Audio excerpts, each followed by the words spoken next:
নমস্কার বন্ধুরা, আমি মধুমিতা চলে এসেছি আর নতুন একটা ব্লগ নিয়ে। তো আজকে আমি চলে এসেছি বৃন্দাবনের গোকুল রমন রীতিতে। আর এখানকার এত সুন্দর পরিবেশ, সারাক্ষণ কিন্তু এখানে চারপাশে কীর্তন হয়ে যাচ্ছে, সব ভক্তরা নাচ করছে। আর এখানে দেখলাম আমলকি গাছ রয়েছে, আর যে আমলকি গাছে ঝাঁকে ঝাঁকে আমলকি ধরে আছে। তো তোমরাও দেখো এই দৃশ্য, দারুণ সুন্দর, এখানে শান্তির পরিবেশ একদম।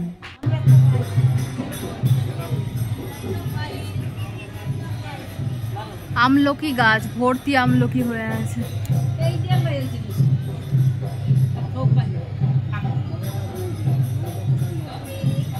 প্রথম দেখলাম আমলকি গাছ। কোন সপ্তাহ? হ্যাঁ দেখেছি, পুরো গাছ ভর্তি আমলকি। বাবা কি সুন্দর জায়গা।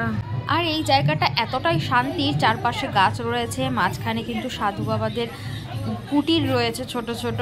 তো এত শান্তির জায়গাটা, মানে তোমরা চোখে দেখলেই বুঝতে পারবে।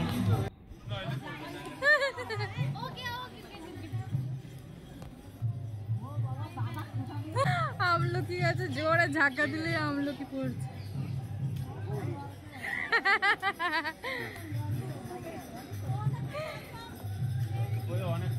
কি যে আনন্দ, কি যে শান্তি, এই জায়গায় না গেলে ঠিক বোঝা যাবে না। চারপাশে সবাই গোপাল নিয়ে নিয়ে ঘুরে বেড়াচ্ছে, তাদেরকেও দর্শন করাতে নিয়ে এসেছে, আর আমরাও দর্শন করে নিচ্ছি ভগবানের।